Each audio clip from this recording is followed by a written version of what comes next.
पास आ जाएंगे। हाँ थोड़ा करीब हो जाए। हमने आपके आने से पहले आपस में कुछ सवाल साझे किए हैं, आपके सामने रखेंगे। तो एक तो ये सवाल आया कि इस देश में रिजर्वेशन को बड़ा बदनाम किया गया, ये कोटे वाले हैं, ये भीमटे हैं, ये लायक नहीं है, मेरिटोरियस नहीं है। हमारे दिल में, हमारे सब लोगों के दिल में ये है कि ये बात झूठी है, काबिलियत में कोई कमी नहीं है, ये हकदारी और भागीदारी का मामला है। उस पर थोड़ी सी आपकी हम रोशनी चाहेंगे। और इसी तरह जाति जनगणना से जुड़ा सवाल है और हमें ये मन में आता है कि वो केवल रिजर्वेशन की ही कहानी है या इससे आगे की कोई कहानी है जाति जनगणना में।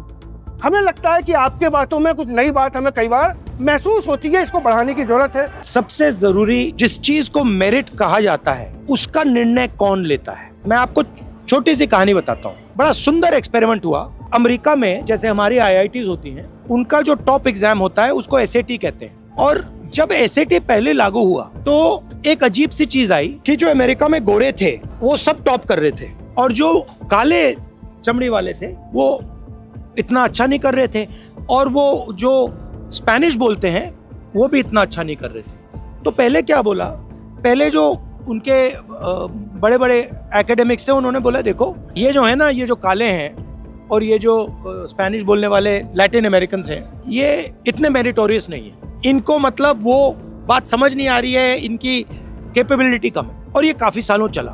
फिर एक आदमी ने क्या किया, एक प्रोफेसर ने, उसने कहा एक चीज चेक करता हूँ, जो पेपर लिखे गए थे ना उन्होंने वो पेपर कालों से लिखवा दिए। सिर्फ उन्होंने कहा कि ऐसे करते हैं, पेपर कालों से लिखवा देते हैं और फिर वही एग्जाम दे देते हैं। पता है क्या हुआ, गोरे सब फेल हो गए।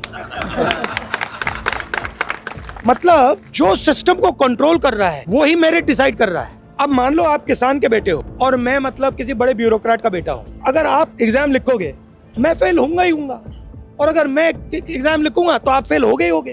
तो ये कहना कि भैया ये मेरिट से आया, ये मेरिट से नहीं, सवाल में है भैया वो जो ऊपर बैठा है वो कौन है, वो पहले मुझे बताओ। अब अगर आप मुझे कह रहे हो कि IIT का जो एग्जाम लिख रहे हैं वो सारे के सारे अपर कास्ट के हैं और दलित फेल हो रहे हैं, तो फिर एक काम करो, दलितों से लिखवा के दिखाओ, ट्राई करते हैं। जाति जनगणना क्या है? जाति जनगणना से अगला कदम दिखेगा।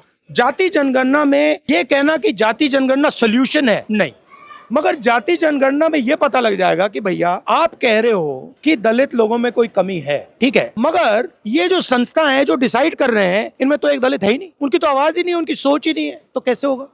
तो जाति जनगणना क्या दिखाएगा, किसकी कितनी आबादी है, दूसरे नंबर पे कौन कहाँ है, मतलब ब्यूरोक्रेसी में कौन बैठा है, कहाँ बैठा है, और उसके बाद क्या होगा। मैं खुल के बोलूं तो ये जो पिछले 10 साल में बीजेपी ने किया है, ये दलितों, पिछड़ों और आदिवासियों की जो हिस्ट्री है उसको मिटा दिया इन लोगों। आपका क्या रोल था, आजादी में क्या रोल था, उससे पहले क्या था, आपने मतलब आपकी हजारों साल की हिस्ट्री है वो सब गायब कर दी। और जिसकी हिस्ट्री चली गई फिर वो भविष्य की कैसे बात कर सकते? 21वीं सदी है, डेटा का जमाना है, डेटा से कोई लड़ नहीं सकता। मैंने डेटा रख दिया कि भैया जाति जनगणना का डेटा है, ये लो भैया, 90 ब्यूरोक्रेट हैं, एक दलित बैठा है, एक आदिवासी बैठा है, इनका कोई हक नहीं है, बैठे हुए हैं, चुप बैठे हुए हैं कोने में, डेटा से पता लग जाएगा। और जाति जनगणना मतलब डेटा का बस वो ऐसा जाएगा, सबको पता लग जाएगा कि भैया हमारी भागीदारी इतनी है। मैं मतलब सिस्टम के अंदर से आता हूँ, आपने अंदर से नहीं देखा, कितना अन्याय हो रहा है मुझे दिख रहा है, मैं जानता हूँ। तो ये लड़ाई है। और जाति जनगणना सिर्फ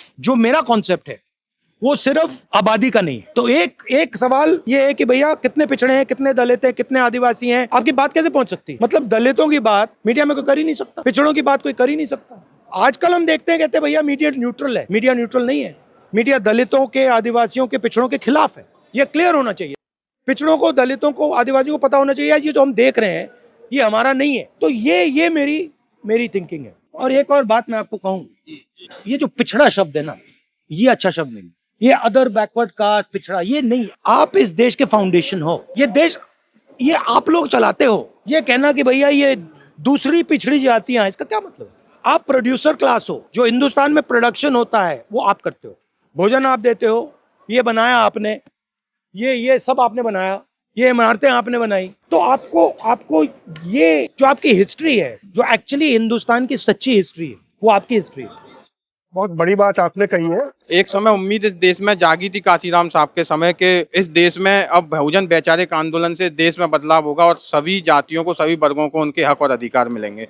लेकिन जो कुनबा बिखरा हुआ नजर आया है, आपने जो उम्मीद दी जातिगत जनगणना की बात करके, 5 न्याय की बात करके, ओबीसी महासभा, तमाम सोशल जस्टिस एक्टिविस्ट आपसे एक टिप्पणी चाहते हैं कि इस बिखरे हुए कुनबे को आपने जो मजबूती देने का काम किया उसे हम किस स्तर पर और कैसे ऊपर ले जा सकते हैं? ये काम पॉलिटिकल काम नहीं है, ये काम पॉलिटिकली नहीं किया जा सकता, ये काम मिशन के तौर पे किया जा सकता है। तो ये अगर हमने इस काम को पॉलिटिकली करने की कोशिश की, सोसाइटी, समाज को इंप्रूव करने के तौर पे किया जा सकता है। पॉलिटिकल तरीके से अगर ये करेंगे तो वो बिखराव होगा। मगर अगर लोगों को दिखेगा कि ये भैया सचमुच में मिशन के तरीके से किया जा रहा है, ये लोग जो हैं ये छोड़ने नहीं वाले हैं, तो फिर बिखराव कम होगा। दूसरी बात, उस समय में और इस समय में बहुत फर्क है। फर्क ये है कि जो हिंदुस्तान का धन है, इन लोगों ने अब पूरा का पूरा कैप्चर कर दिया। तो जो गरीब लोग हैं उनके लिए रास्ता ही नहीं है।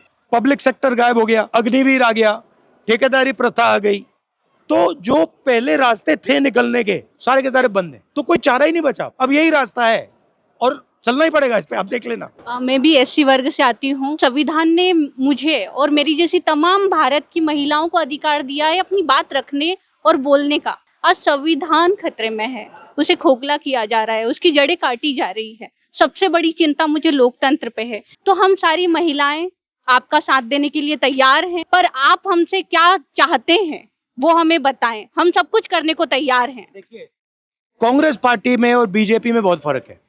फर्क यह है कि जिसने कांग्रेस पार्टी की स्टीयरिंग व्हील पकड़ ली वो उसको ले जाएगा। तो मैं चाहता हूं कि आप लोग कांग्रेस पार्टी की स्टीयरिंग व्हील पकड़ो।